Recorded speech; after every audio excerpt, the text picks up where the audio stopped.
Почитувани граѓани, со оглед на новите проширени мерки за ограничување на движење за време на викенд, деновите од 16 часот до 05 часот наутро, што ги донесе владата за заштита на здравјето на граѓаните од коронавирусот.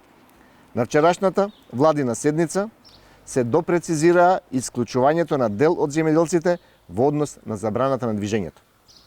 Конкретно, заради интензивирање на сезона на земјоделски работи, особено крај градинарските култури, во делот на забрана за движење во викенд деновите се исклучуваат земјоделци што одгледуваат раноградинарски култури и имаат неодложни активности поврзани со производство во пластениците.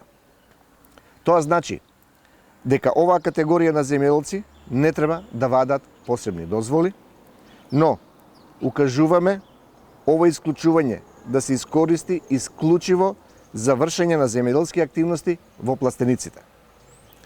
Дополнително, другите земјоделци од останати подсектори, како што се сточарите, овоштарите, полјоделците и други, доколку имаат неодложни активности поврзани со земјоделско производство за време на забраната за движењето, треба телефонски да се јаваат во подрачните единици на Министерството за земјоделство, шумарство и водостопанство и да остават мејл адреса за контакт.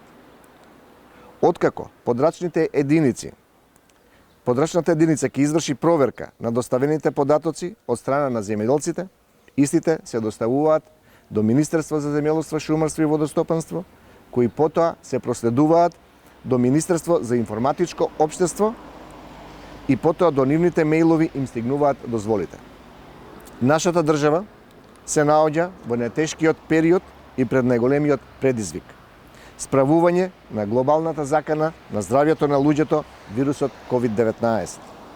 Наша примерна задача е да направиме се за да го заштитиме јавното здравје. Со оглед на вонредната состојба ги повикуваме земјоделците да ги почитуваат сите препораки на владата во делот на забрана за движењето, како и останати препораки во овој период на пандемија. Воедно, на вчерашната седница на владата се донесе уредба со законска сила за примена на Законот за земјоделско земјиште.